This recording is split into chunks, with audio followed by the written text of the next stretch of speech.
morning. Excuses and apologies for being wrapped in these sheets, but I'm having an Arab day. So, we will be playing this game, Magna Mundi, and we have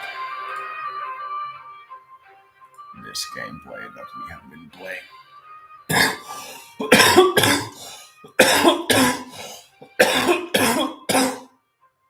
A little.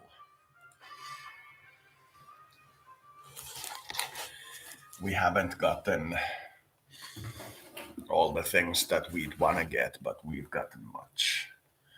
There's a couple of things which I consider worthy of showing. For example, of the European nations, the largest income, but we have an atrocious inflation. As you can see, we're nowhere near the top in any technology.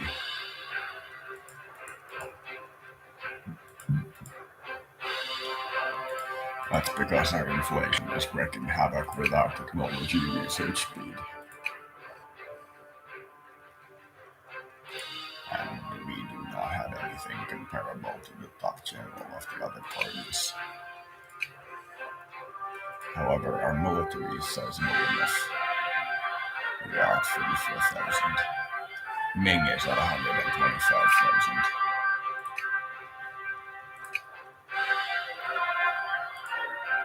Our navy is also pretty large, but it's not the largest. We have a sizable amount of provinces and we haven't expanded for a long time.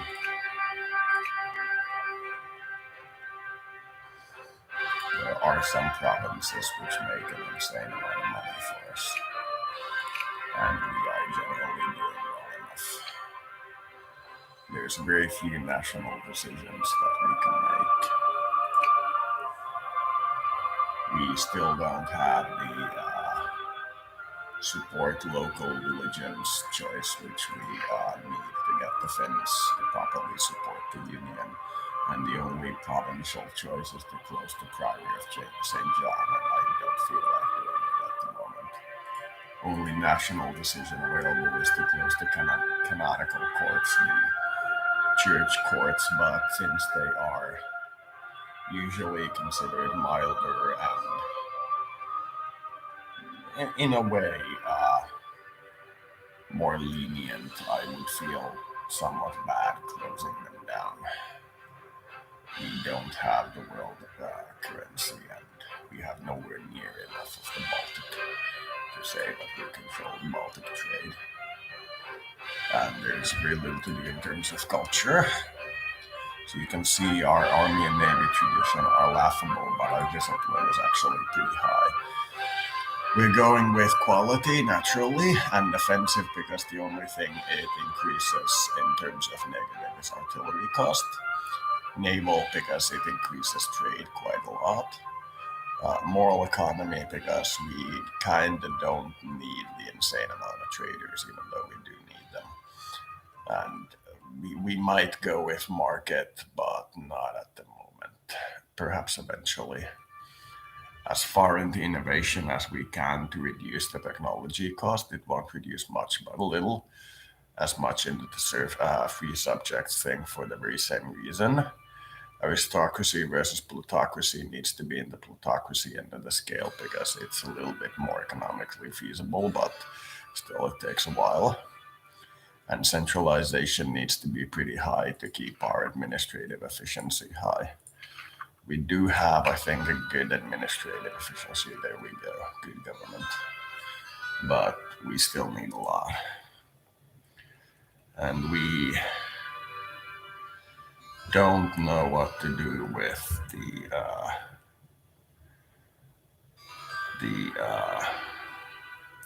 German situation because we're supposed to maintain peace with them long enough to improve the bad relations with the Holy Roman Empire's leader. But even if we keep peace with them, it seems unlikely that they'll keep peace with us. So there isn't much we can do. Jewish refugees have arrived, but there's no province to settle them in. It would show up on this. Our monarch has a high administration rate, low diplomacy, and fairly low military. Mostly our guys are for inflation reduction, but one guy's for national revolt risk because it's pretty high. The capital has a uh,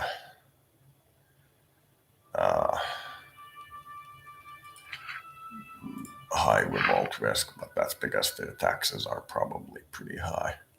So you can see the growth is pretty insane for the capital because we have cultural tensions. That means a lot of people are moving to the capital, but even without them, we'd still get like 15% yearly growth in population. So that's pretty insane. We've yet to discover the Greenland coast. We don't have explorers. We managed to slowly sneak up here, but it wasn't for much. We have all the islands in the North Sea, even the ones to which Britain has a diplomatic claim. As you can see, they have a claim to Orkney. We need to occasionally fight with them for it, but not much.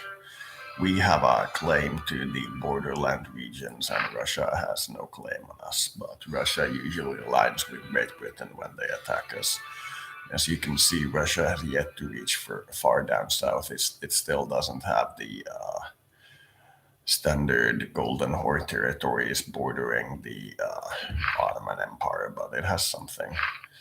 Ottomans probably lost the war to someone and had to give freedom to Byzantine Empire. And then there's Greece. There's a lot of things that may not be completely historic on this map, such as a fairly early Netherlands.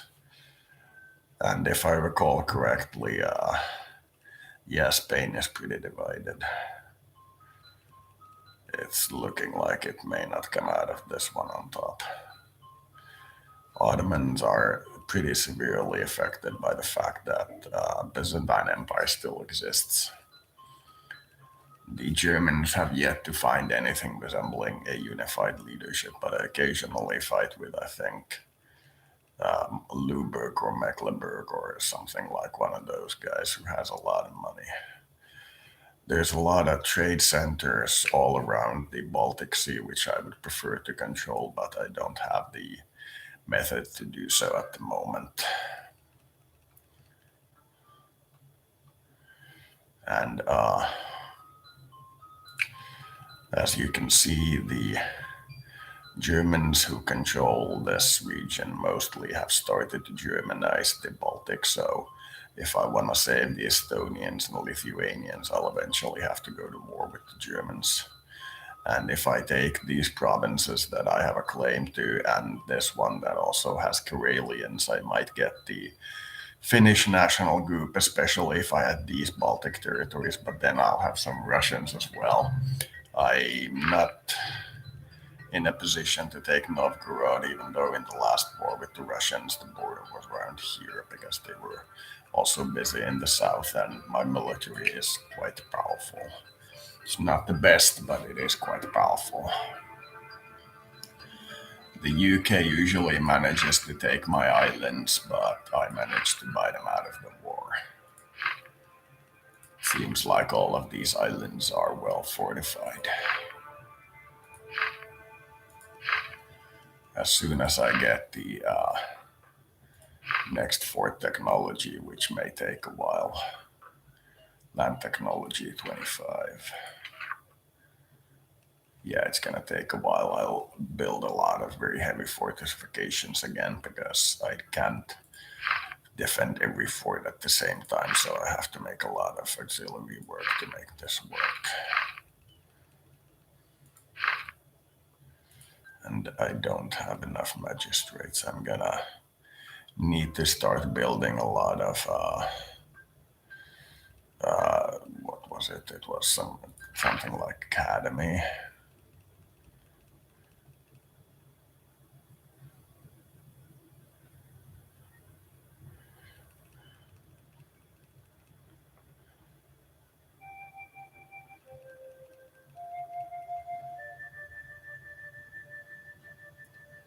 Yeah, academy. Then I'll get a lot of magistrates, which I can actually put towards upgrading my country. But it's government technology 23, so it's some distance away. 24 is another idea. And I'm not gonna do Republican dictatorship or absolute monarchy. So for at least a while, I'll need to do a fair bit of just normal building. And I'm gonna get my third energy drink from the refrigerator pretty soon. And in terms of private life, everything is looking much better than it was a month ago. After making the enormous personal choice of attempting to get out of this mess again and choosing the path of least crime that still is available to me, it looks like within a month I have started to clean my room because the method I have chosen, the little lamp in the background, is such that dirt in the room kills the thing. So you need to be extra clean and extra healthy and so on and so forth. And it feels like it is a worthy challenge for me. It feels like. So if this goes well, we are looking at a reasonable income. And that is because we will be using the government pension to fund all the projects that I have in the back burner instead of spending all of my government pension and rents. So we are looking at one plant and one plant only. We have tried other methods, and some activists of the drug affiliation are talking that we would need 4 plants. But I have stated this before. If you farm the plant well, when it blooms, it won't die in association with it blooming. So you will need a yearly plant that lives a long time, but a single plant. You can be persuaded in a very good pinch to have 2, but then you need to prove very specifically why the one you have is dying, or in other words, unusable for you. And even that is a stretch that I would prefer not to take. I'm sure some will try, but I am convinced that the Star Trek offer of one plant and one plant only is sufficient. If this works, I am interested to see how much our carbon footprint goes down.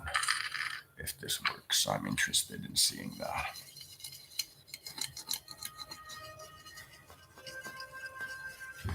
Because a lot of the carbon costs of this narcotic system have to do with infrastructure, getting it from point A to point B.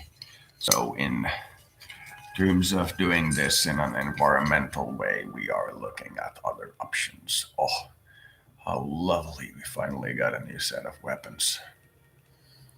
We're still 15, 60, and 44,000 soldiers, so it'd probably take us out with 10 special force guys. So this is not the Second World War simulation where we have like a quarter, 1.25 million of soldiers, or 1,800,000 of professional mechanized soldiers. This is the 16th century, and we have 44,000 field soldiers, while China has 125,000. So we are, in this era's evaluation, very strong. We are, however, exceptionally determined to keep out of the expensive wars, because reduction in administrative efficiency is death to most empires. So we are looking at remaining at a higher efficiency rate and thus lowering our expensiveness. But we are looking at North America. So once we get to a point where we can actually have explorers, We are thinking of taking Greenland and the opposing coastline of Canada. And that's about the size of it. That would, in and of itself, probably be sufficient to drop our administrative efficiency to a lower level for the next 100 years. And as Scandinavians have been in the New World before, and the reason we left was specifically administrative efficiency. We couldn't run the territories, they were too distant. So that's 3, 2, 2. That's okay. So Calverin is no, actually, Chamber Demicannon is the best.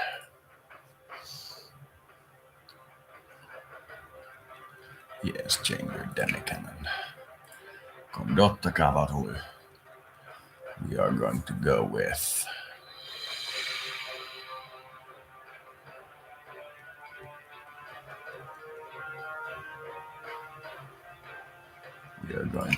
Gallop because they are most balanced. This doesn't show their maneuver, but they all have the same maneuver.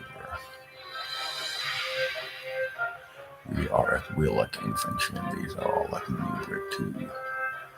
That's 4, 4, 3, 3. That's better. 4, 5. That's the same. That's the same. And that's the same. So it's already charged infantry.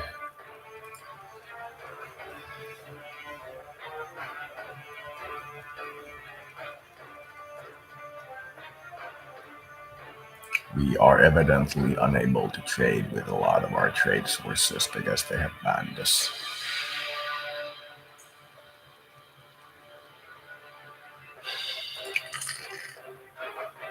It's because these guys keep getting into an actual shooting war with us, and once they're at war, they refuse to trade with us. It takes a while for the trade options to actually percolate back.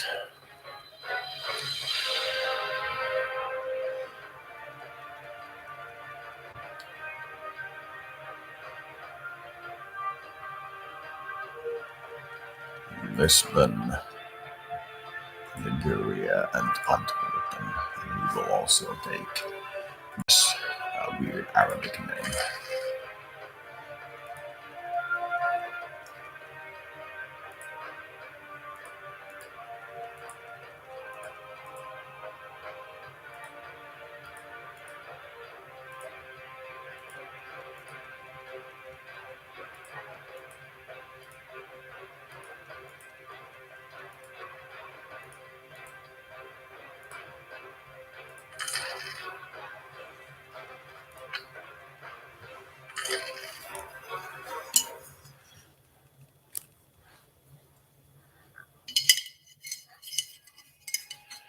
So if this reactor plan of mine works, then I believe the last topic of figuring out what we need to do to get the UFO idea to work is to make the hull. And that requires some metallurgical studies. The reactor designing was pretty difficult, but I did get it through it. It required some level of work. Some people, when they reach their middle age, buy a car or boat. I'm building one by hand, and it's gonna be shaped like a UFO with kitty cat ears. It's gonna be the Hello UFO. And we are technically still Catholic, so we need to at least, condemn them. But because we couldn't care less about religion, it's not a strong topic for Scandinavians to historically fight against or about. We are looking at things like the Bill of Rights. We, in fact, have a lot of these things. We have humanist tolerance, bureaucracy, Bill of Rights, patron of the arts, excellent shipyards, and engineering corps. We are essentially doing this. I wouldn't say like an American in that we are doing the heavy lifting first. But in this context, I would say like a man with a brain, because we start with the heavier things, the economy, the stuff we need to do to be able to finance an actual like foreign policy, for example. It costs quite a lot to send gifts to the other monarchs, so be prepared. For that reason, we need a lot of money before we can think about anything. We're at 40% of our entire GDP going to government funding alone, and we're at 0.2% inflation a year, which might sound a little, but considering that 1% is maximum in this game for a year, we are pretty high. And we are looking at our economy and realizing that we are, for the first time literally ever as Scandinavians, secure. We know that the Germans in the south, the people of the islands in the west, and the horse nomads in the east are all, while able to cause us significant damage on a unified front, and alone, not so much. But as a unified front, they're able to damage us, but we are able to fight them back.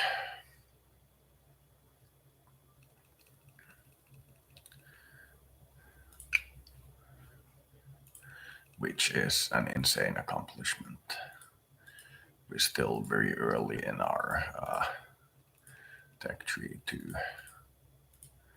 Actually, I think I'll do the large production items now. Oh God. Oh, drums of war. Oof. Oh God, that hurt my stomach.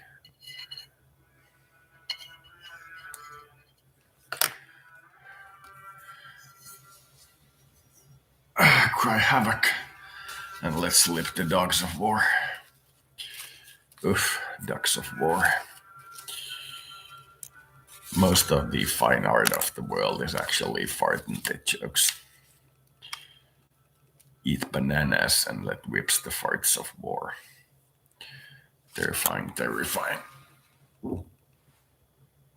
Swamp gases. Oof. Harborman. Oh, that's what I get for eating good food for a change.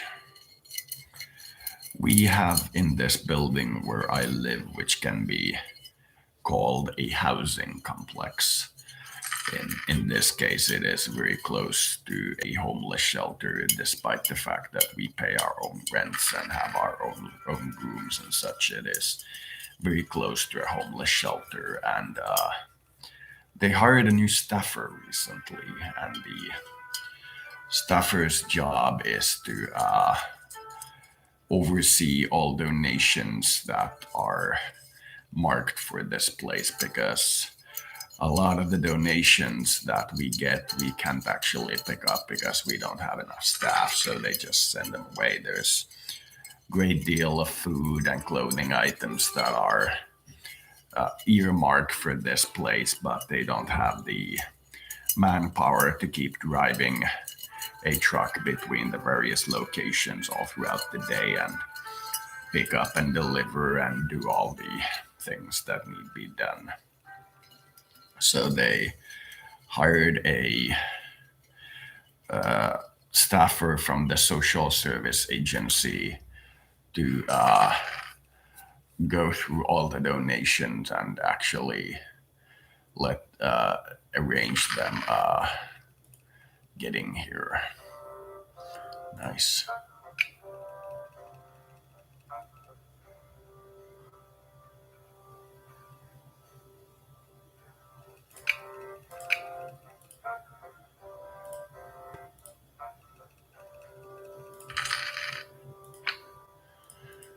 We need more money.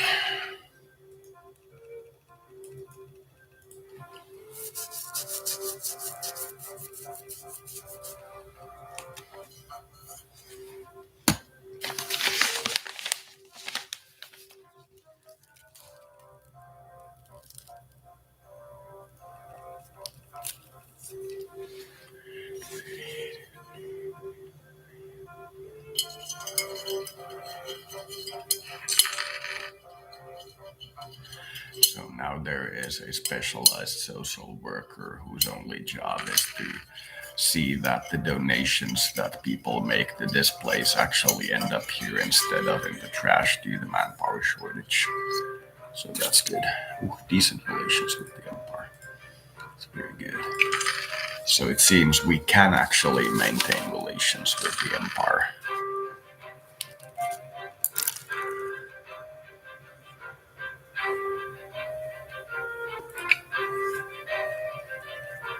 It is very good, in fact.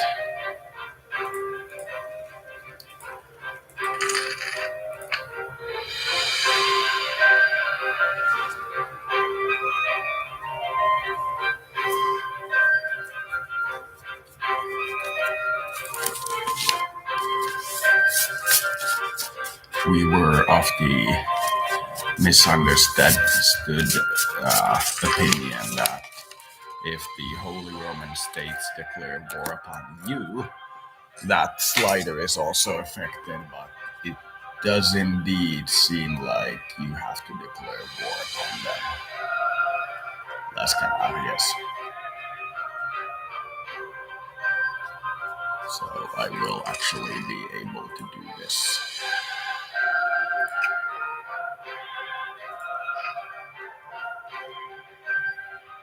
So, for God's sake, give me an explorer. Oh, I'm reneging the past, so I actually changed one of my sliders recently. 85, that's a long wait. At least I have a high stability, so that's okay.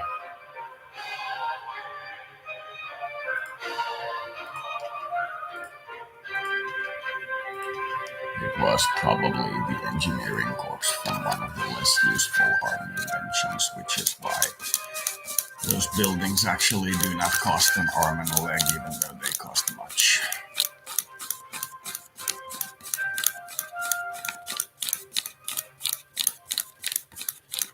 I need to get probably scientific revolution next, so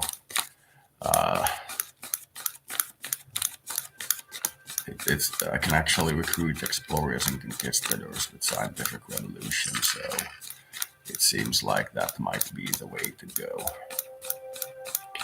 Problem is I still need colonists on top of that.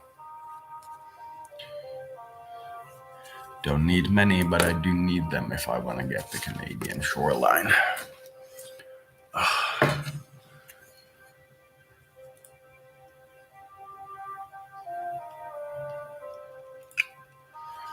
I'm gonna be right back. I need to fill the water bottle so I can smoke the bong. Smoke the bong.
So we are, as a unified Scandinavia, reaching the scientific revolution at about the start of the 16th century or 1600s.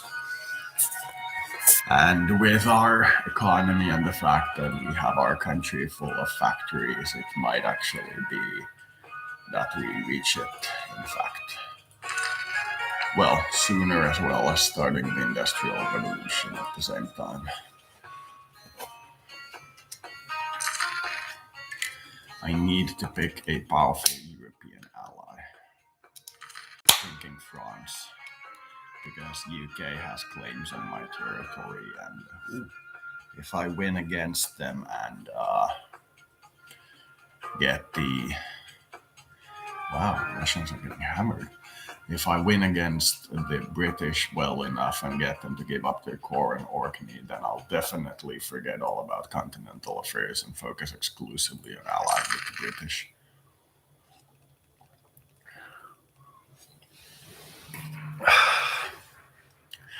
But I need them to respect the fact that for the last 200 years I've controlled Orkney. They can want it back as much as they want, but I've controlled it for 200 years now.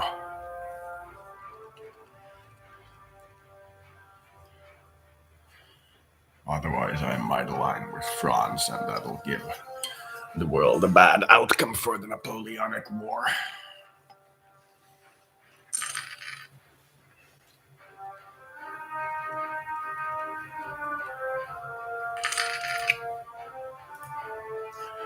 Europe is getting really divided in these little wars, and actually I don't need a colonist because I'm getting a fairly good one.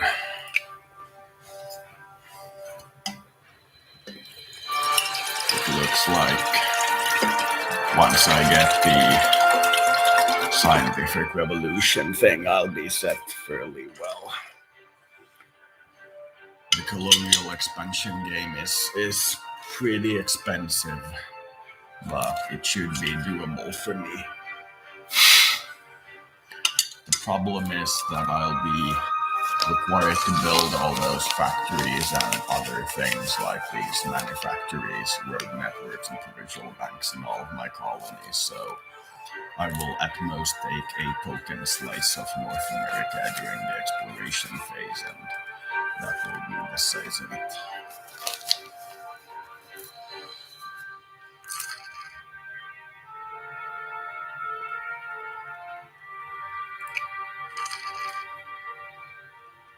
So next up, scientific revolution.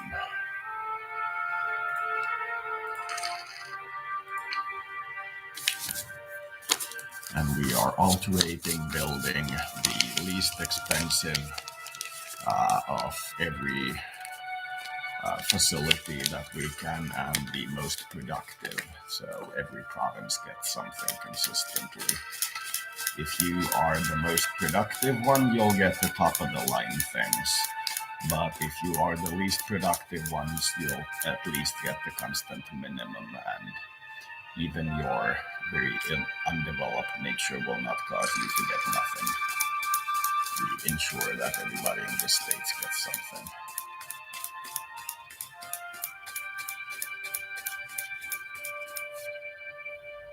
Very content that reneging the past choices even going this well. So this one there.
Let's try to make this happen by 1575.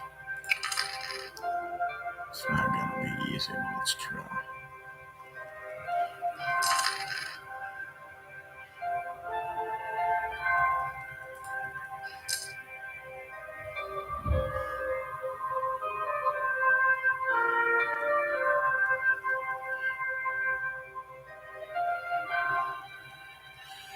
And we're gonna make a little bit of a change to save some more money.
Two armies of 24,000 each. We could say that that's about 4 divisions, but the way they're laid out makes it look like it's only 2 divisions. And one fleet of about 100. Doesn't hospital reduce the minimum risk?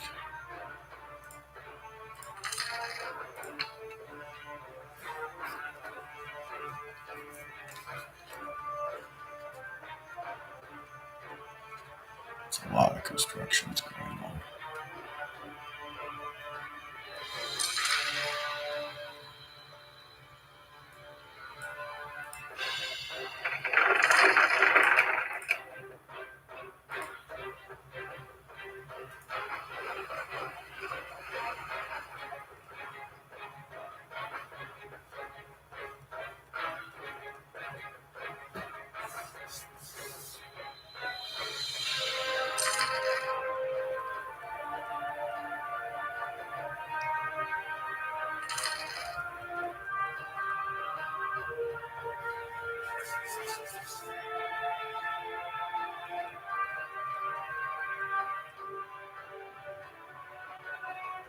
So we have 2 divisions in the field and 1 in reserve.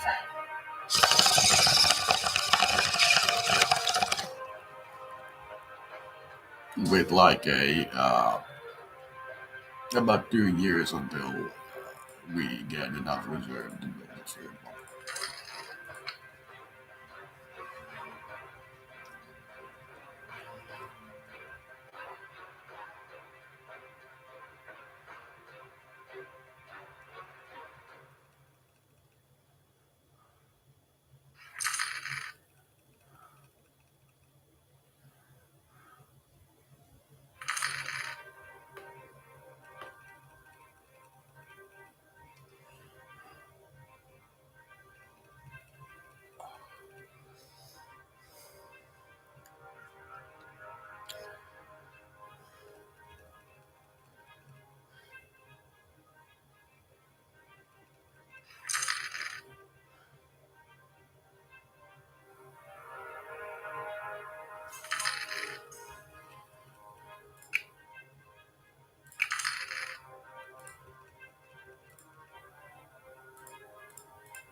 So to put this in terms of democracy 4, having every border be maximum level of fort and the internals be what they can be, and not even every coastline province having a full fort, just the land borders, would, in my opinion, be comparable with passport controls.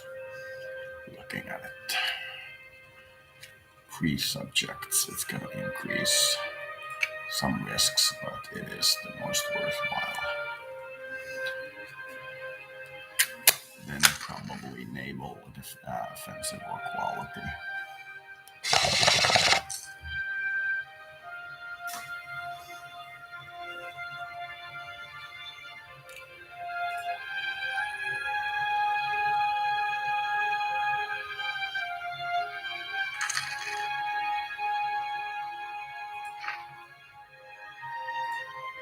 So we are actually slowly approaching the point where it can be said that we have a fort in every province on the Russian border. Considering this is supposed to be Scandinavia unified at its strength, and we've been ruling for 200 years, that's not very good. I mean, it'll do, but I would have expected citadels at this point. But it is the inflation, it tends to be my biggest foe. However, in this one, there is actually a good way to reasonably control it, so it's gonna be going down pretty sizably pretty soon.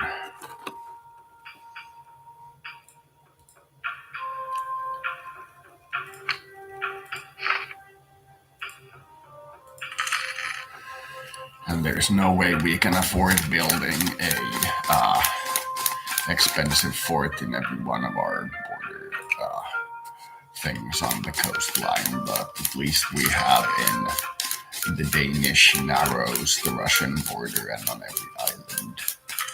Because islands we cannot defend against the British Navy, there's no chance. And the border is pretty protected already. We are able to fight the Russians to a landfall in a war. But we would be preferring to have at least some reserve while fighting the Russians to a standstill. If, on the other hand, for example, the Germans declare war on us for that reason.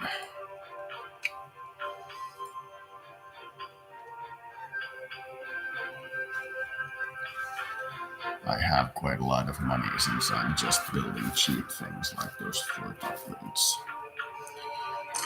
And I have a pretty high taxation. Akvala only has the more expensive fort. Okay, that seems fun. So, let's continue this. First off, we have to control the revolt risk immediately.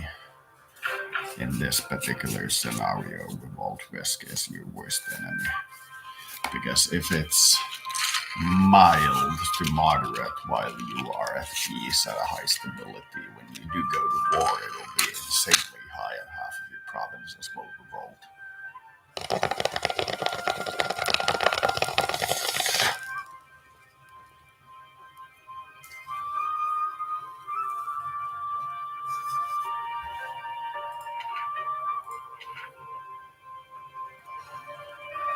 As you can see, as our economy improves, the research dates appear earlier and earlier. It was November 1576, it's now May. We'll keep building the revolt risk, decreasing facilities until we have less than negative 5% revolt risk in the province, and then we'll start building the economy again. But these revolt risk reducing buildings are really expensive, so I would like to get scientific revolution before the 1600s. I will say that much to my ministers. And I would prefer to keep my funding for all the technology research projects the same. So try to do something interesting. As soon as negging the past is over, I'll be a lot more efficient. I'm really suffering.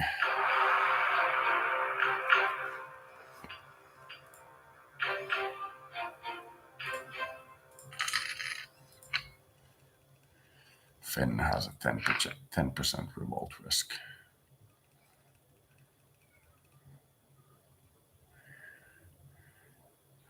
Heretic missionaries and a lot of other stuff. improve relationships with Schleswig. We will do that. Royal marriage, very unlikely. Offer alliance, very likely. Who are you also allied with? No one. I will actually offer alliance first.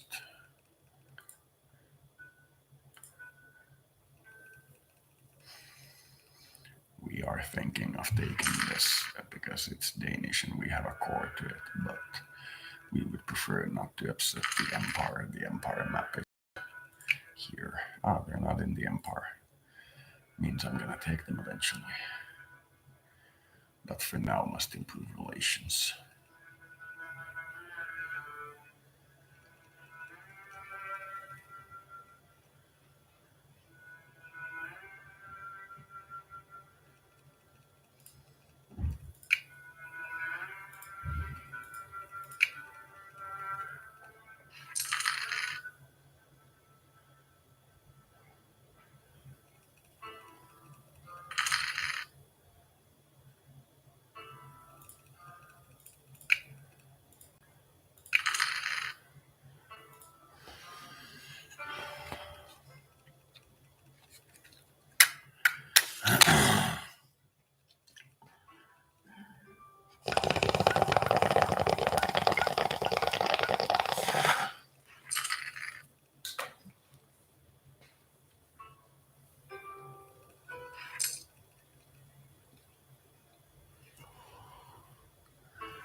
There we go. That is the last one below 5%.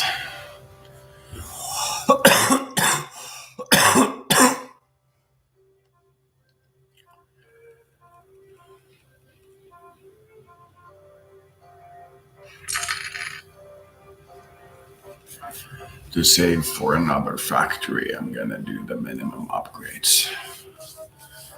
Do only the cheapest possible upgrades. And I need to improve my relationship with Schleswig. We need to get to like 175 or something for the next mission to be triggered. And our trade is going down.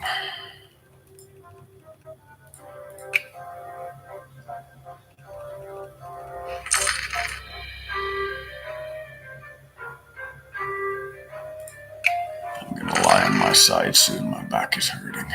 It's this, the posture in this damn chair or bed. God, I hope my generator thing actually works so I can get off this goddamn poverty.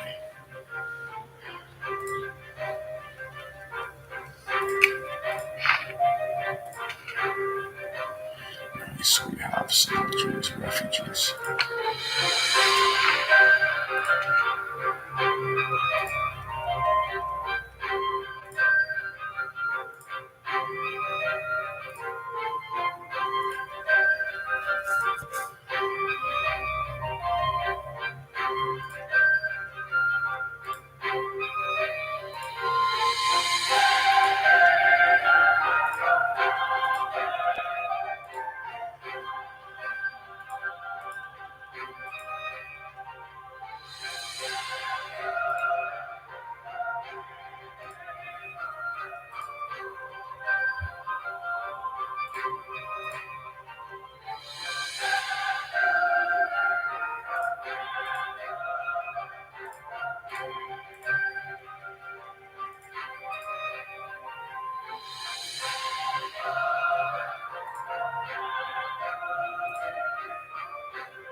There we go. That is all of the Jewish refugees, and that was a lot of people. Unfortunately, our stability took a hit, so technology is going to be delayed. But we got a lot more population. One of the ways we're increasing the population is by admitting refugees. We're admitting a lot. That's how we got to this GDP. So Japan is basically fucked in the democracy 4 game with the debt that it starts with. Thinking of starting it with the assumption that Japan just got like debt relief, in that they are officially at zero debt, which is not debt relief but debt forgiveness. So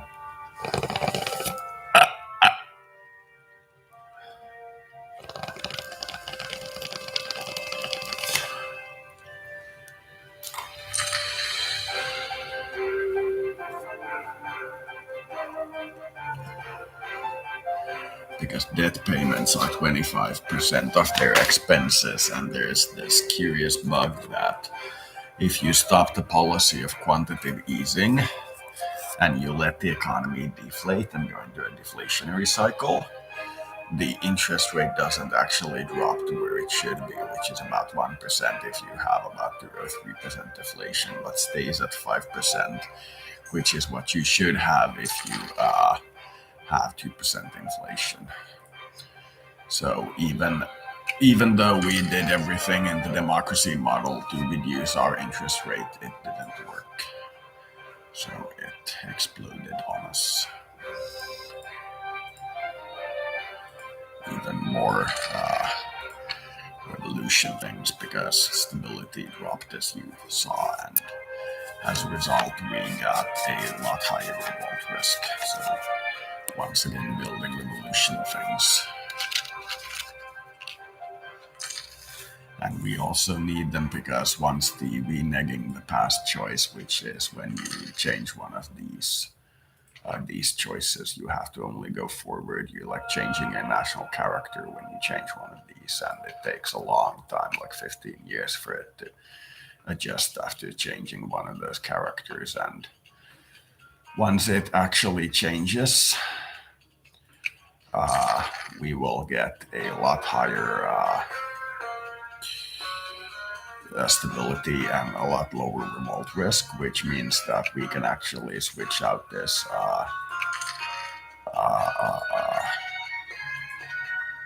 guy whose only job is reducing the remote risk, and use the cultural tradition which we have to hire one of these guys who actually does something smart, like a Jewish builder, for example, might be interesting. And yes, don't take this the wrong way, but one of these particularly hairy people following me around as of late is definitely Jewish without knowing it. Like, most definitely Jewish without knowing it.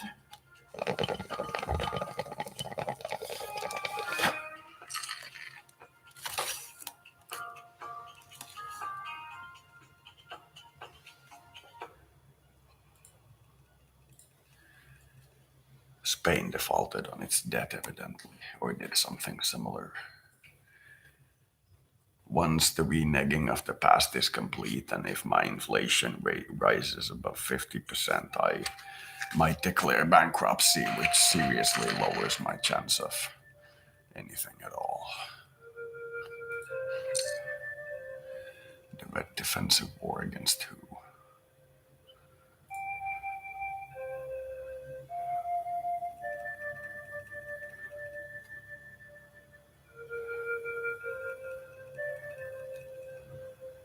Oh, this is where they have started. Unfortunately, no. I realize it's going to affect my prestige a lot, but this is a war you started during a time when your ally is near collapsing, so if you're stupid enough to do it at such a point, we would prefer to advise you against it. And then stay out of it. I would prefer a war with Danzig at some point without upsetting the Holy Roman Empire to get their trade center, but not when I am at one stability and renaming the past. Neither at debt forgiveness waiting period, but perhaps somewhere close there.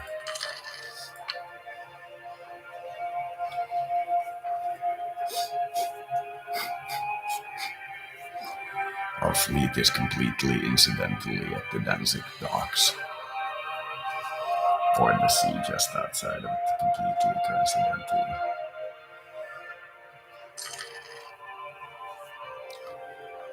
And you shouldn't underestimate these German trade cities at this moment. While it's not a unified Germany, which certainly could kick unified Benelux's ass, these trade cities alone make an insane amount of money.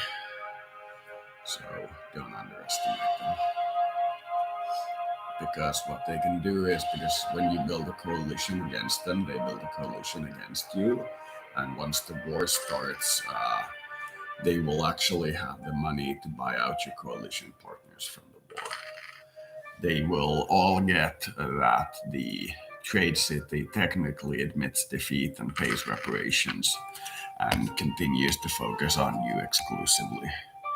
And eventually you'll find yourself very much alone. For more details, look on the Money Badger versus the Imperium War in Eve. What happens when you fight a war with somebody who has a superior economy while you have a superior military.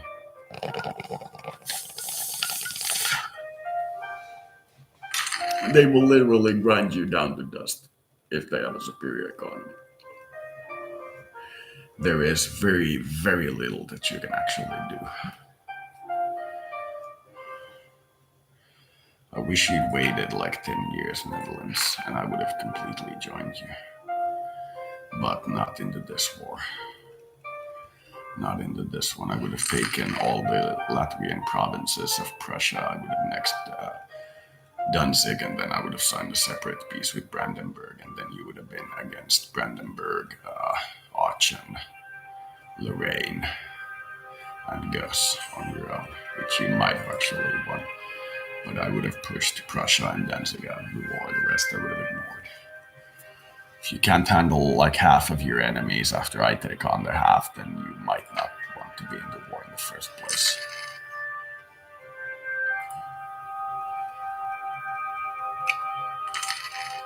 I'm liking this map. It's looking fairly good. Poland hasn't joined with its troubled neighbors to form their union yet, and Germany hasn't unified, and Italy hasn't unified, and it looks like Spain may become something like Switzerland in this scenario. The three main groups, the Portuguese, the Spaniards, and the Arabs, are all roughly equal, which means that there's a high probability that they might actually form a federated state, which would make Spain the Switzerland of this model, because they're very strategically connected for trade and probably don't have a lot of colonies due to their low economy. So they'll actually be able to manage what they have instead of get too much and then not be able to manage it and then have it all robbed at the same time, which is what happened to them recently.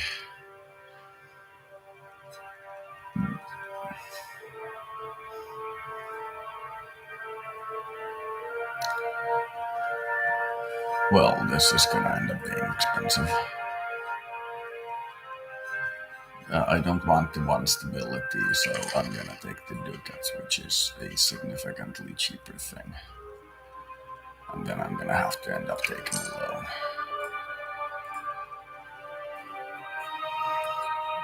I'm going to do my standard, which is to buy out the opposition. We have focused nearly exclusively on the economy, so we can actually buy you out.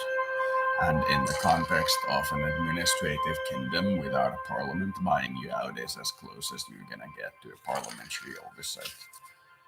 So, keep that in mind.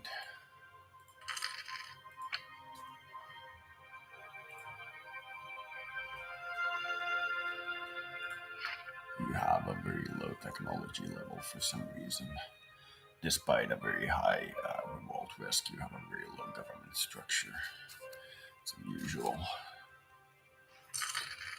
And once we get an insane amount of magistrates, which we probably are not going to get until the 17th century, we'll start doing the unification because there's, well, no surprise there, because there's a lot of these provinces that have this independence movement of various different peoples, like the Karelians, the Finns, the Sami, and in some places the Danish and others, and that means they haven't completely unified into one nation and actually have what can be called a partially independent nation. And it takes many of those humanitarian ideas. You have to have like equality, liberty, and rights for all and such before you can actually get them to give up their core demands. So once I do have them, it also costs a lot of these magistrates, these that I'm using to build these buildings. So at some point, instead of building buildings, I'm going to be unifying my realm, but it's going to take a long time. I have so much to do to turn this Scandinavian Union from a feudal pre-industrial state to an industrial state. Once I have an income of around 10,000, I'll consider myself to have industrialized.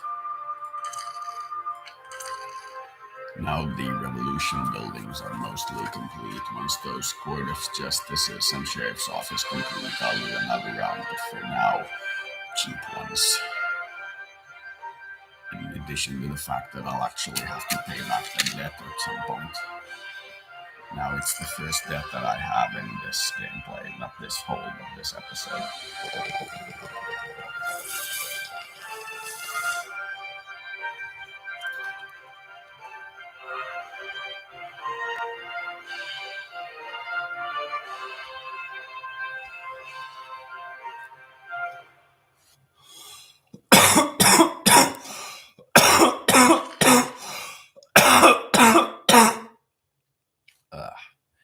And all these sites next to the flagged city that do not have this green thing under them and aren't ports are actually factories, like full-on factories.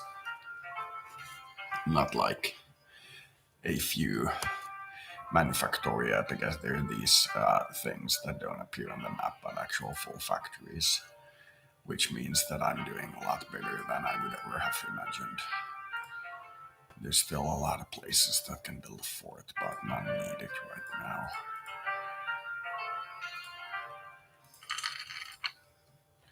I think you could imagine manufactories to be high-end cottage industries, almost turning professional factories.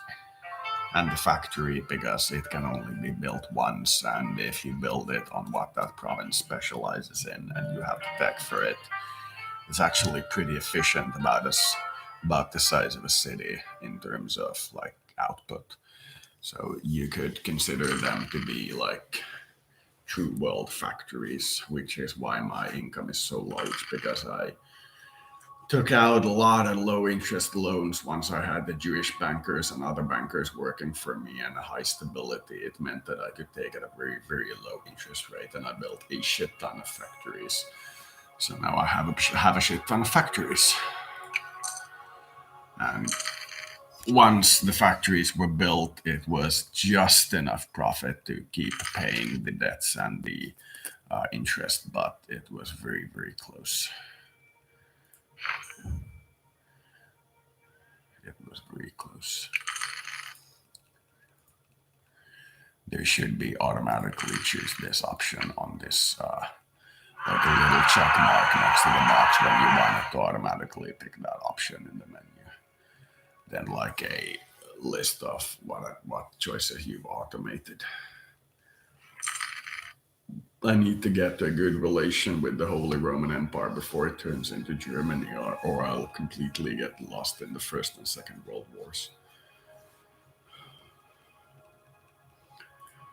Doesn't mean that I'll ally with them, but I need to be at good relations with them, because if I am to ask my 27 to 40 million Scandinavians take the losses of what, for example, the Soviets took, there would be no Scandinavia left. So keep that in mind. I don't recall if they took like 25 or 27 or 35 million people in fatalities during the Second World War, but they took so much that if I was asked to do it, I would literally die. They basically stopped the Germans. All throughout after Operation Barbarossa, Germany consistently had 90% of their field army in the east.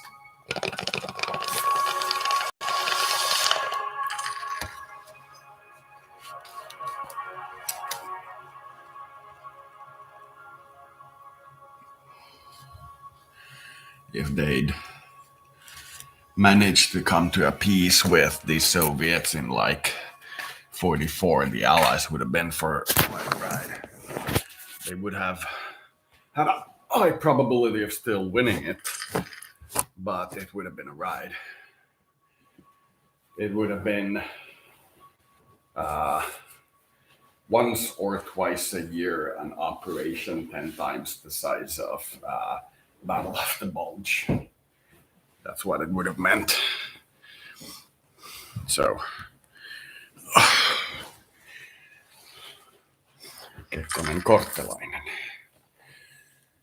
We don't even have a general, unnamed noble doing the fighting.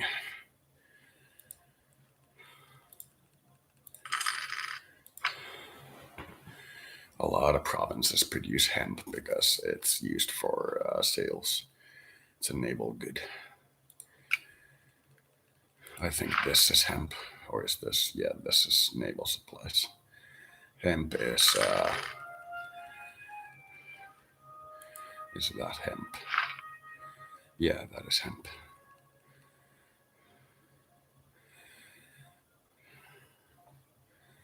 We have just enough to run our naval industry. It's not much, but it'll keep us going.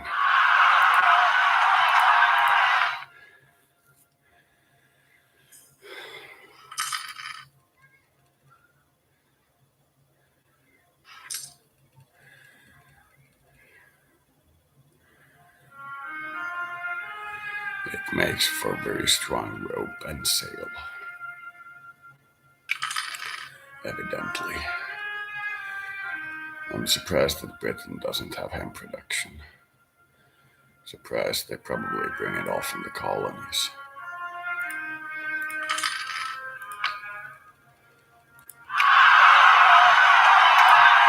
I think I'm gonna need more of those rebellion stopping things, but I'll wait for the Court of Justice to complete. Because I can't go higher than hospital at the moment.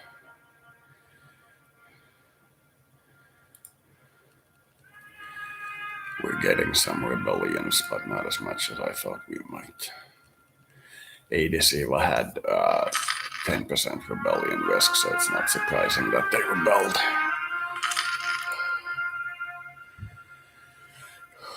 I have almost enough to build a factory. There's probably some provinces that could use quite a lot of resources that could do with a single refining center.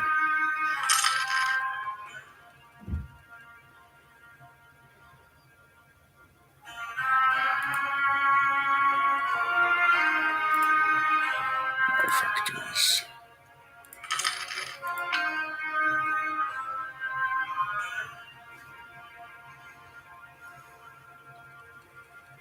Right, I needed to build the rebellion prevention facilities. At least we're at a +3 stability. With the reneging of the past thing, it is insanely expensive to increase our stability. But without it, under current circumstances, we are sure to perish. And one of the things I truly wait for with my reactor model is finally having enough money to go to a chiropractor. I have a nerve that I recently discovered has been pinched since I fell from a jungle gym as a kid, most likely, but for at least 10-20 years. Discovered that I have a pinched nerve. I've been able to chart kind of what it does, and I would, with all due respect, recommend that this popping is done while I am unconscious. I believe a sedation and a pop while observing brainwave patterns would be best. I believe that would be preferable to doing it consciously. The pain for this particular one is going to be so intense that I have no words for it.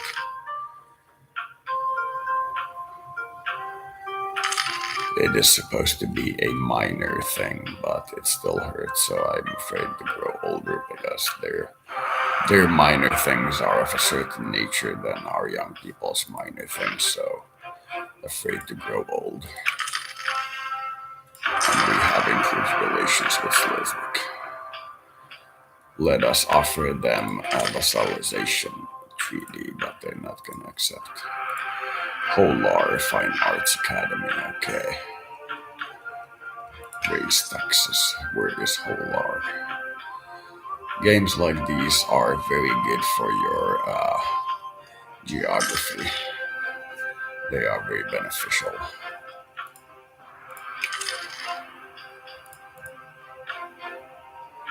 Holar, I believe, is Iceland. Rebellion prevention and highest revolt risk -4. Orland.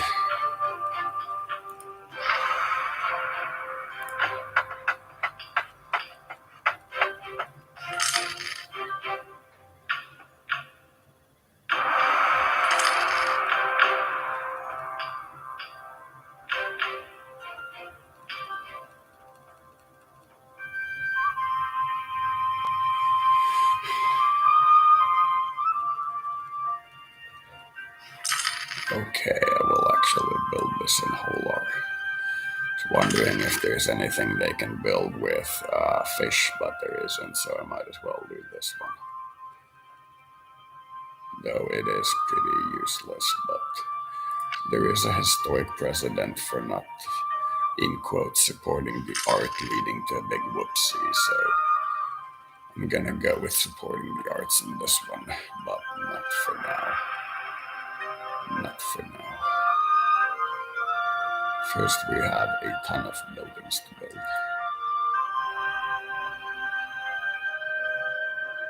Those are actually pretty high revolt preventions. But I'm gonna still build one of them just to be safe.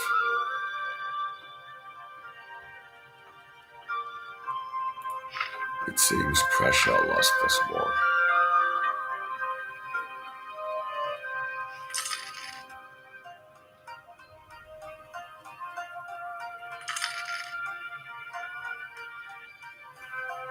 Estonians seem to be doing pretty well. Livonia is doing surprisingly well.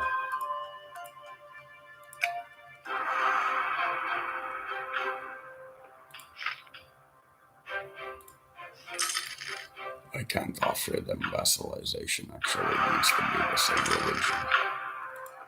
Oh well, I will just upgrade it to 200. Might as well. So, military, lowest is training field, continental harbor, military outpost, provincial bank, canal network, no manufacturers, and these are all bullshit. None of these, and none of these. This should show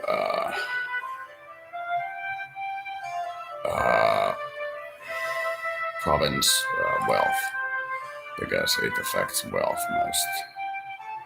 Direct tax plus 5%. Can't afford the stability hit right now, so not building those. These are very good for your stability cost, but I really don't need the yearly missionaries, though to be safe, I might want to boost my missionary rating that I get to at least like slightly more than I don't get, so I might as well actually. Religious communities I haven't built in a long time. It's been a long time since I've built them. Now all border forts are complete. That is very good.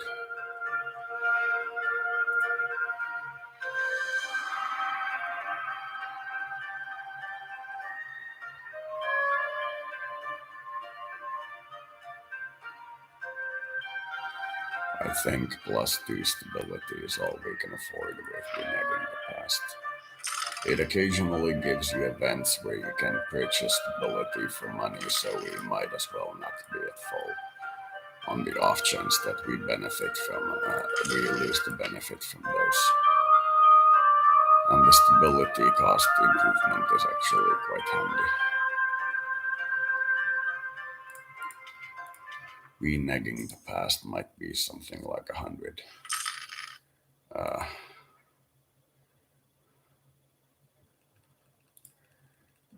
Lack of naval interest is worsening. Like that particular event.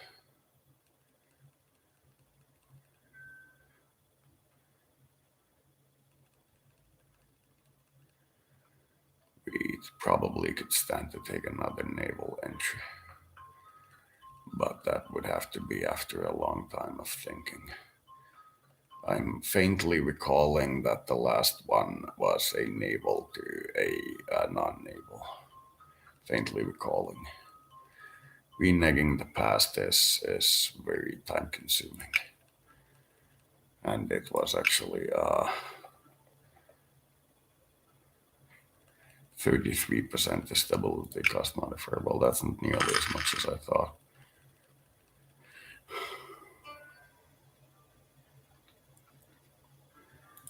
Slesvig sent gift.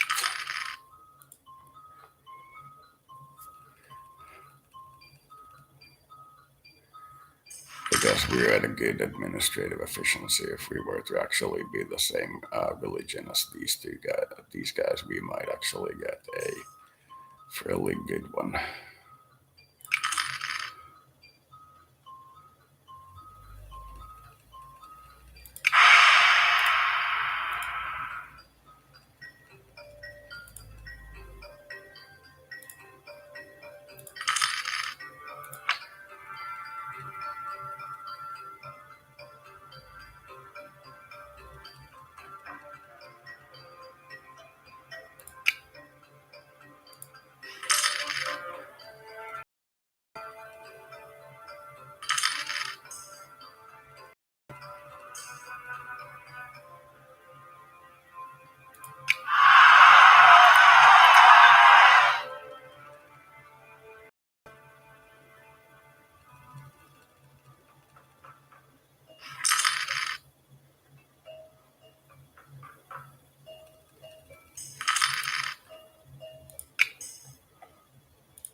The fact that we have a smaller army now and we're not reinforcing because of being at low military maintenance actually makes us a fair bit of money at the moment.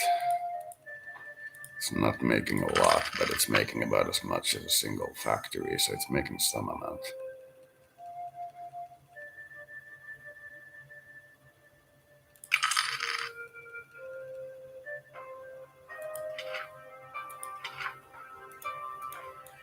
Let's just build another series of factories.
fisherman's right because we got two naval national ideas, if I recall, and we switched one out for a beneficial ground-based idea, which gave us the lack of naval interest thing again, and that was what triggered it, I think. So it was kind of like the fisherman's right.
Oh, with the Spaniards not unifying under Christianity, the Muslims actually have an honest to God city in the Baltic. It's very surprising. Oh, and I was not meaning to do that. They defeated the Prussians with the help of the Netherlands and got a port. It's a fairly small one, and it's one of the Polish coastline provinces, but it's something. It's 10,000 people, something. Stockholm, by comparison, is 140,000. St. Petersburg is 5,000, while Moscow is 250,000. Though Moscow's population growth is 11, while Stockholm's is 17. That's because we have a very welcoming policy. So our population is growing faster.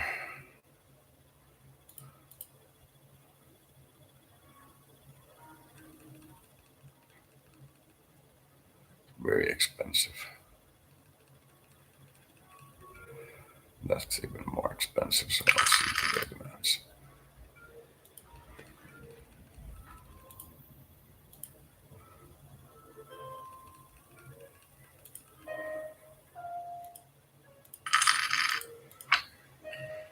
Oh, right, I didn't mean to do that again. Luckily, I still have time to check this one. I meant to see if I can afford to build a factory. Check it another way, but this one seems better. I understand the grumbling about the whole situation with the reneging of the past, but, or rather, the dropping in the naval efficiency, dropping us far behind the UK again in naval manners, but try to understand. It's about 2,500 evidently.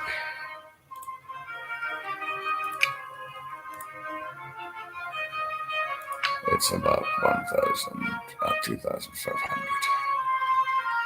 So we cannot afford it after paying our debt, which is what we're going to do. Checking here, yeah. Walker produces grain. And I don't think beer had. Was it beer? Yeah, that's refineries beer. Grain isn't in any of these. Grain is when you get a bakery. And you don't get a bakery in this game, you get it in Victoria, and it's the first tech you get when you start to westernize. Then with like one or two bakeries, you produce more or consume all of your country's excess wheat.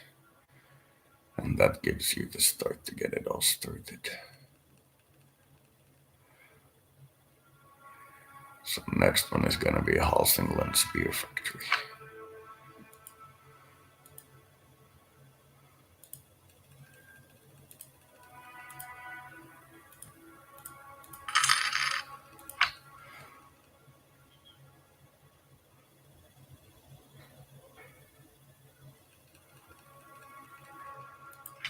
I think we might actually get, but unlikely to the industrial age by the 1600s. It's possible, but it's unlikely.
I think I just had a mini stroke again.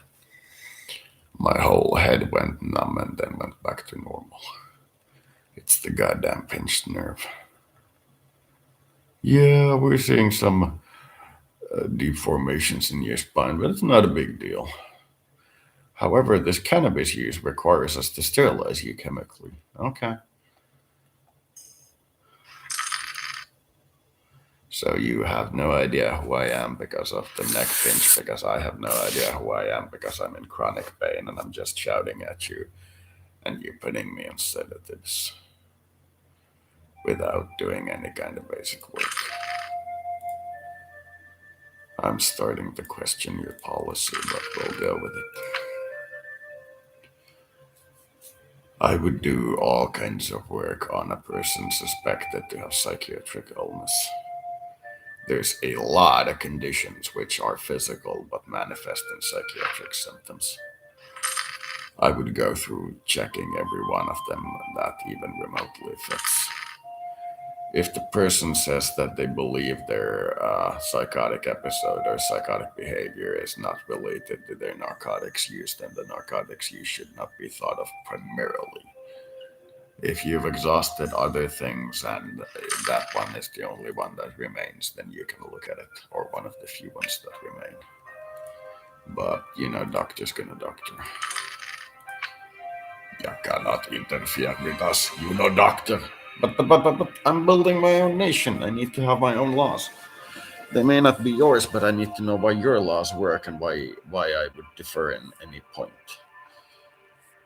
It's not related to criticizing you.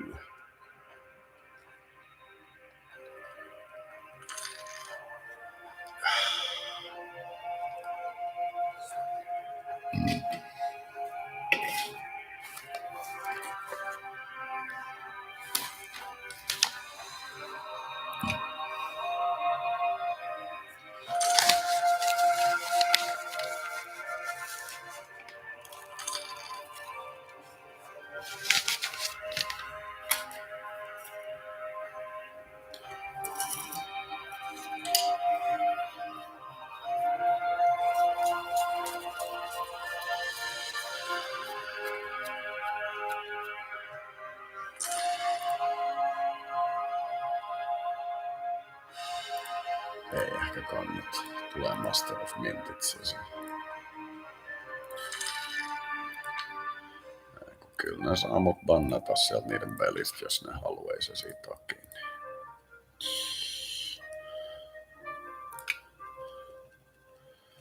Eli meiltä puuttuu, ja meillä on vitun korkea National Revolt riski on, ja meiltä puuttuu kummatkin inflaatiohallitsijat. Tää oli 2. Sitten tää oli 1 ja sitten tää trader oli kans inflaatio. Mä laittaisin traderin, koska mä en tarvii bankloanin matalempaa reittiä. Niin mä otan ton traderin, kun mä saan noin muut tiedot. Sit voi jopa tapahtua tuolla traderin tamalla jotain, kun mä oon saanut siellä koko ajan pidettyä just pääkaupungissa, niin yhtä lailla monopolivet. Hyvä suoritus. Kaikki muut on sillä, että jos sä näet siellä skandinaavisen kauppiaan, niin aika hyvät sä kävet. Kerran pysty käymään Espanjassa asti vettä. Hyvin skandinaavinen tilanne vettä.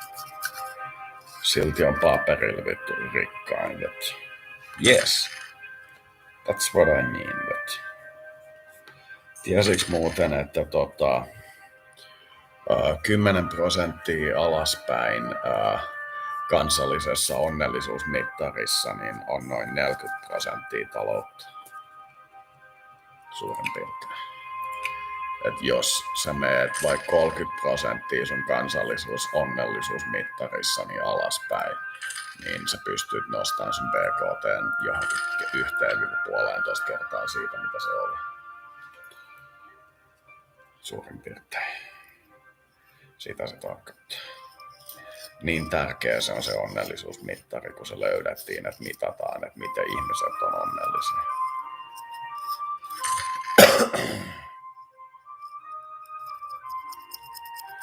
sen voisi sanoa jonkun niin olevan joku tyyliin private time to the economy cast tai joku tämmönen. Se on joku Joyce negative effect on economy. Se voisi sanoa jotenkin niin. Kun siinä Geopolitics-simulatorissa niin mun talous juuri tuplaantui, kun se onnellisuusindikaattori nousi ainakin 50% ylöspäin. Sitten siellä ihan lopussa, kun ne näytti, että mistä se kana pissii, niin ne laski sitä onnellisuusindikaattoria jonkun 10% ja sai joku 40% lisää taloutta. Siihen se oikeastaan loppui se väittely.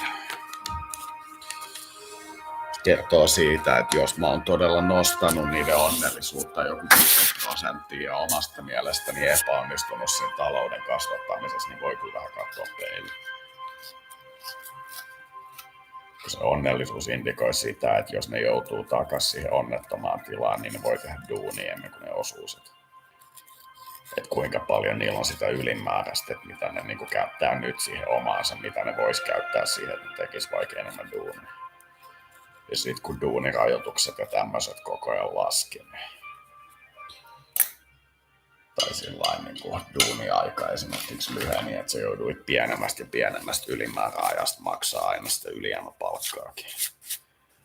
Niin siinä tapahtui kaikki juttuja.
Reneging the past might disappear soon.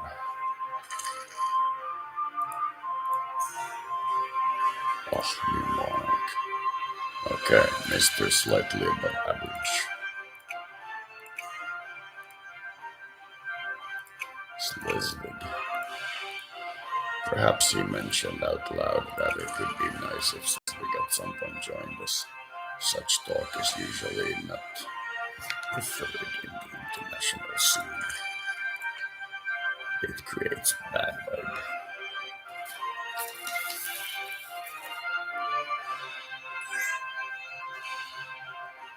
I will accept Netherlandsian royal marriage.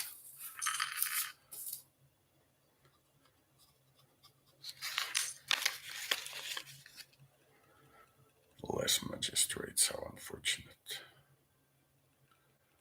What is your personal skill then, or do you not have any?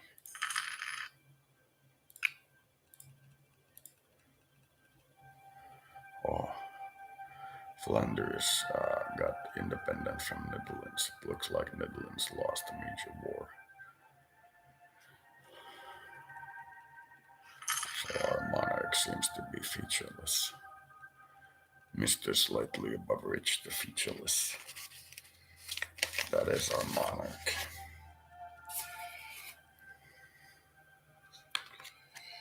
Five or six is the average. And he is 1, 6, and 2, 7, so he is slightly above average. Because this range extends to 1 instead of to 4, for example.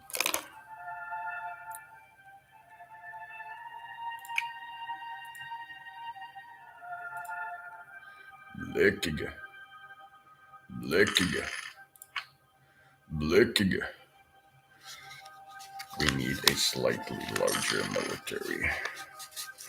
We might as well build on this very large province as a few military buildings. Peasants demand return to tradition. Ugh, that is very unfortunate.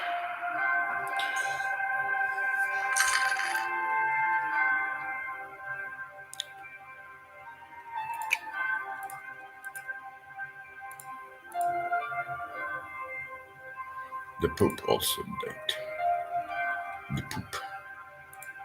Il poupou. The bunny.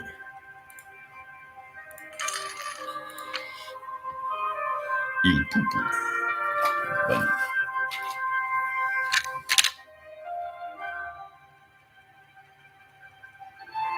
Pay them off. Seems that it keeps a track of how often I pay them off, and if I pay them off, it demands I pay them off again. It seems.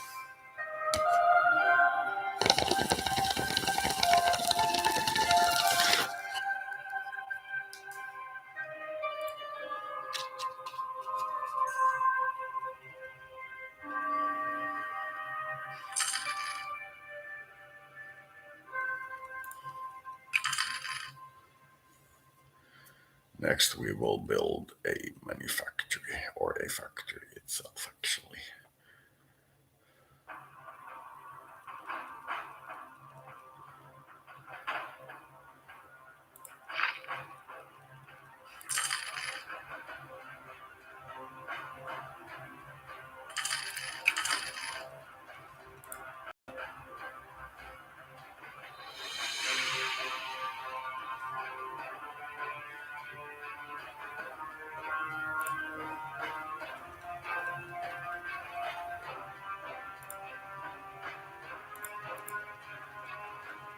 Here is refinery.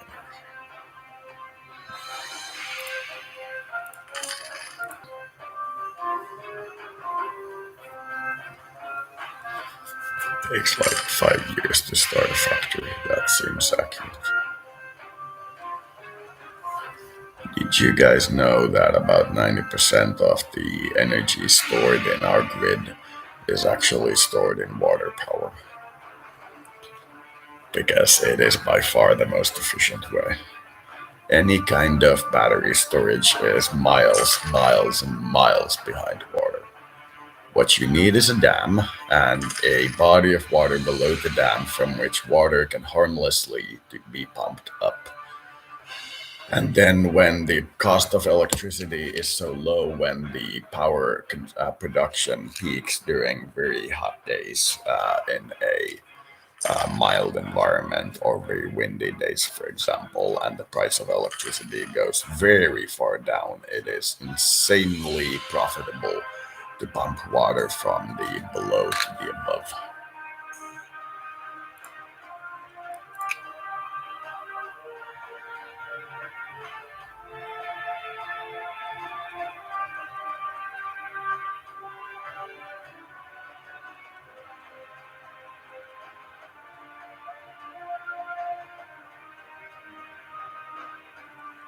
What the hell is a sinecure?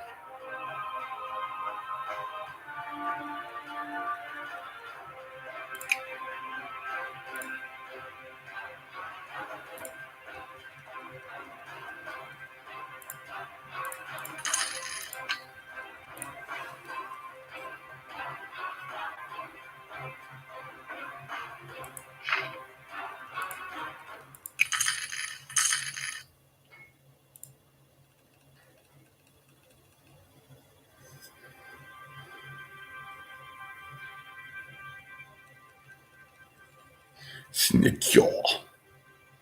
There is the cure. Or to there is cure. Sinecure.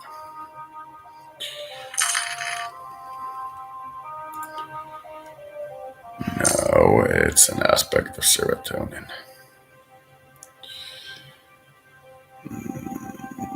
You know the story of Big Bull, right?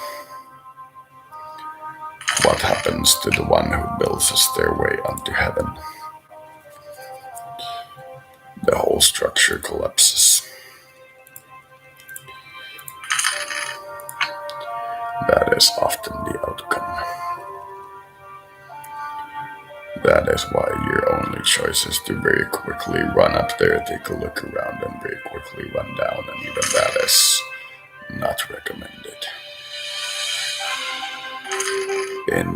In traveling in hell, you are of great interest, both inside and out. Poland, Lithuania united. Ukraine still exists. These are all interesting facts. We will in fact go naval, because that will increase our profits and might even have an influence on the lack of naval interest thing, which is really harming us. France is holding Barcelona obviously as a vacation site.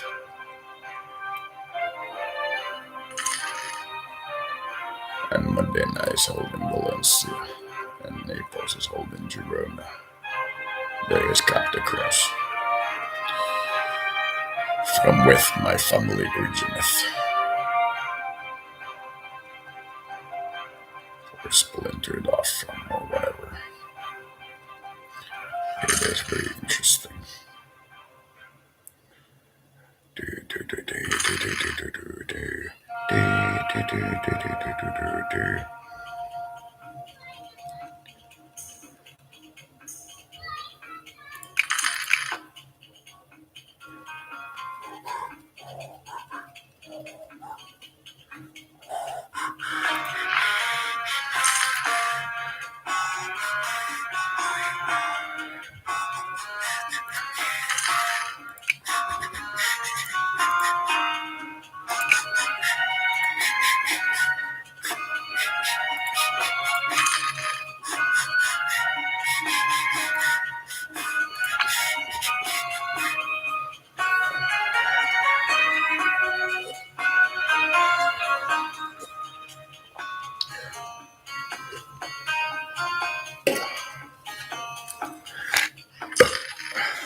Very soon we will have enough money to build a second refinery that will push the total number of factories to around 10, which, while by Western standards for the moment isn't much considering where we are, and if you take it for a metaphor, we are looking at something like a new corporation or faction in the group getting to about 10 factories in a few years. Cultural tradition is too low.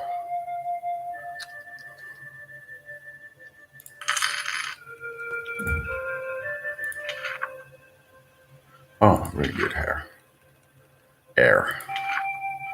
Air. Air. Air. Air. Air.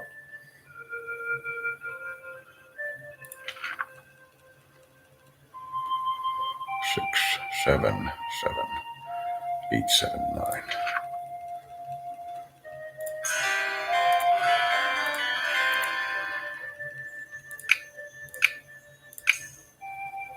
Oh.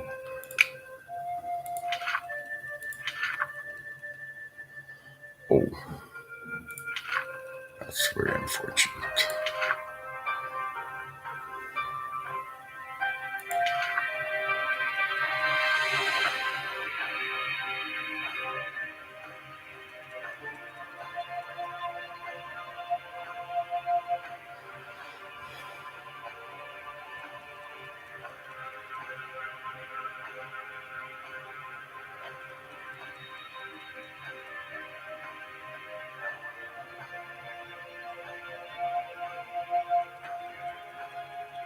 Theologian. Okay, I will actually make a theologian. Theologian. And I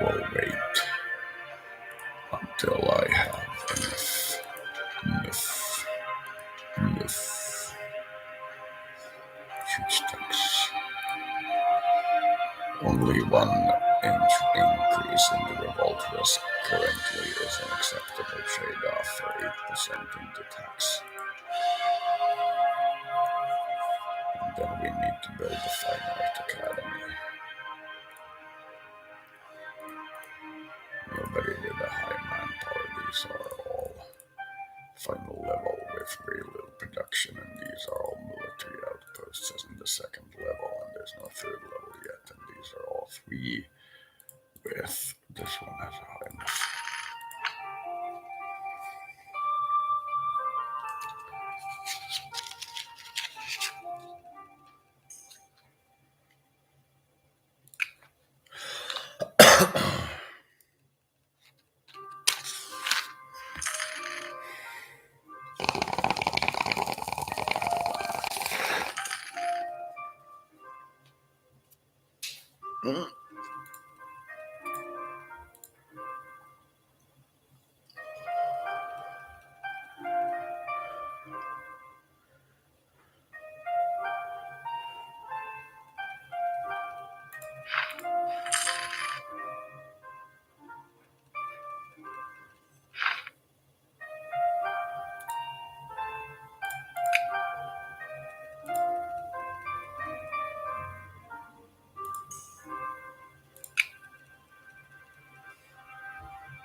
Nice.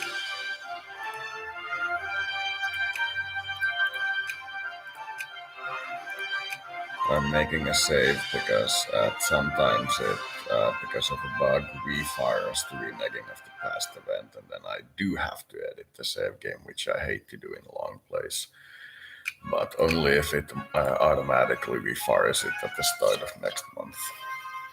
Then it will continue to refire the event until the end of the game, and that will completely destroy my economy, and nothing I could possibly do will help.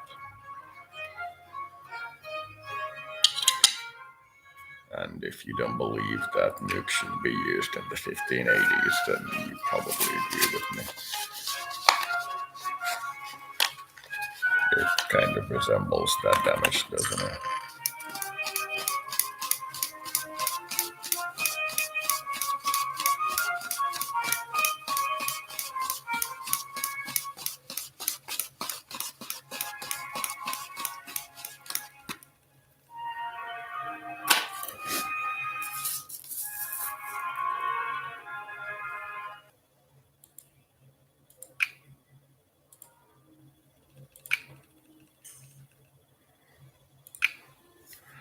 My prestige is too low to interest them in a vassalization.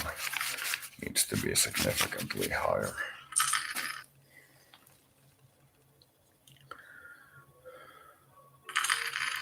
So now I have two countries which are fairly friendly to me, but are unlikely to be powerful and such. Don't get involved.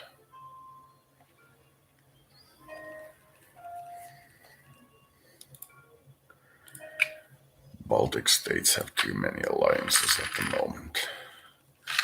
That's why they won't align with me, but to be honest, it's probably because I don't have support local customs and support minority religions in those Finnish provinces. Leather, I believe, is textile. No, oh, it is. Holland gets its textile. Every factory costs progressively more.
Because I can actually afford to boost my military spending to 100% from 50% in exchange for defaulting on my loans and thus halving my inflation, which is not what would really happen. It gives me some pretty wicked things like trade disservices or deficits or whatever, and some other things. But at the moment, my trade is already so bad that I might as well do it. If I had like 5 cities with 6 traders or 5 traders each, then no.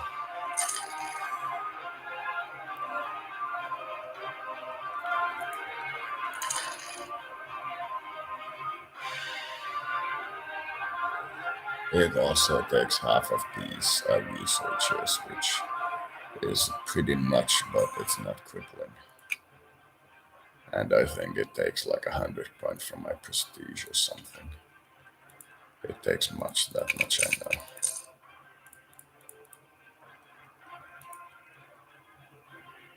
For beer, I will actually build a whole lot of fine arts academy. What's that the mission? Yeah, fine arts academy in whole lot. Okay, then we start paying full military maintenance. Take treasury to zero. And we will very soon run out of money at an exorbitant rate. Might be before this year is done. Because our inflation boosts our technology cost and building cost, we will actually benefit significantly from it, even though it basically entirely tanks the efficiency of our army as well as a couple of other things. But because it's at 50% already, we might as well take it to 100 and then default on our loans. And I'm getting a strong hankering for playing as Japan with the debt being somewhat lower because the interest rate doesn't actually work. But perhaps even zero and trying some things. Making it zero, but demanding that I keep foreign relations and some other things at maximum correspondingly. That might, for example, be doable. Let's build the cheap things, let's build the efficient things.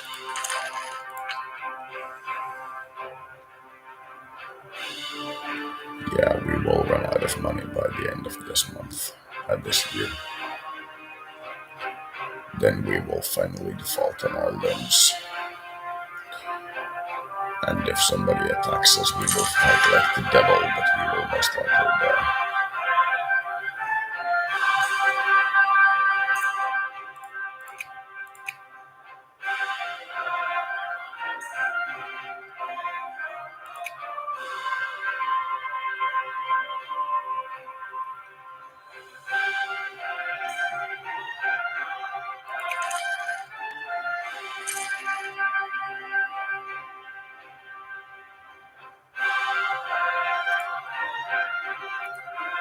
We finally learned of Columbus's voyage.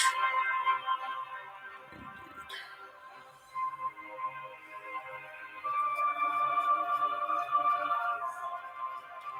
That's because we don't have a scientific revolution.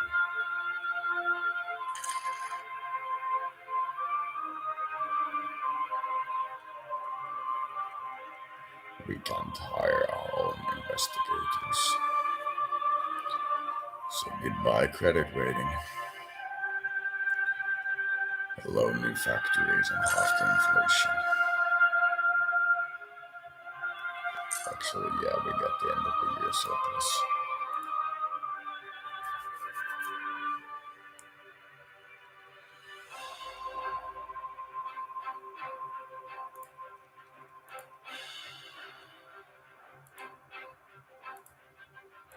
Children gets great network.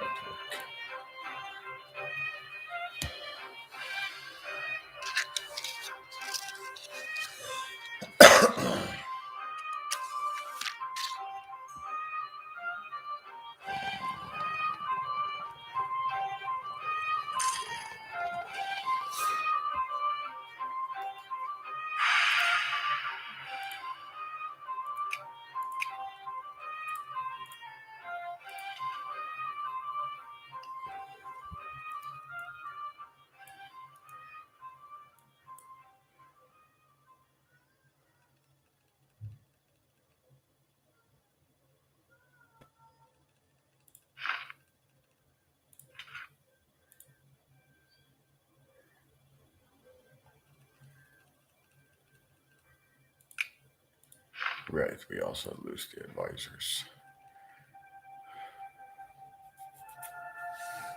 So now we gotta wait for some good advisors to come in.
So I'm gonna build a lot of religious communities to get my stability cost down.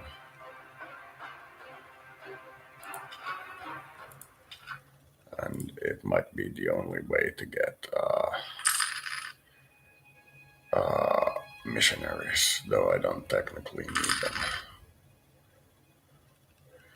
Think I might need the ecumenism.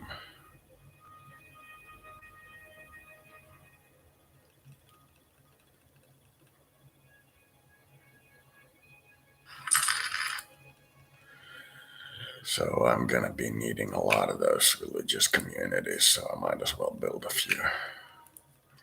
Because it's gonna be, I may end up building all of those. Refineries are soon done.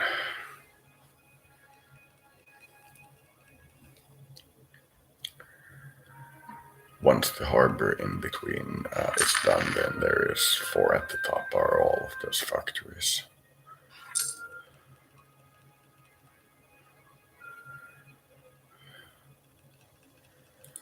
You can notice how much my trade extent reduced when I did the bankruptcy. I lost this province, I lost the entirety of the Baltic, and I lost Savalux and Viborg. And I probably lost, yeah, Shetland, Far Island, Orkney, and Skullholt. They're still mine, but they're trading through other centers. That's because I declared bankruptcy. We are starting to see what the American coastline looks like. I'm pretty sure we won't get scientific revolution by the 1600s. The government tech is continuing to advance faster than I thought because our neighbors are advancing and it's making it progressively cheaper for us. It is still pretty expensive. I am not content that we'll reach it by the 1600s. Not content.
So it's going to take us around 100 years to get ecumenism.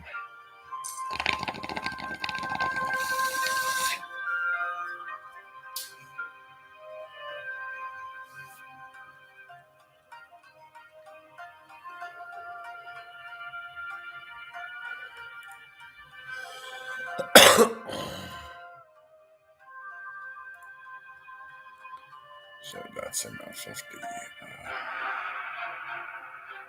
religious buildings.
I think I'm done for this particular gameplay. We have played for 20 years. Seems about right. Still didn't get anywhere close to the 1600s. It's another 20-year game until I'm in the 1600s. Gonna go play Stellaris or XCOM. I might document it, so later.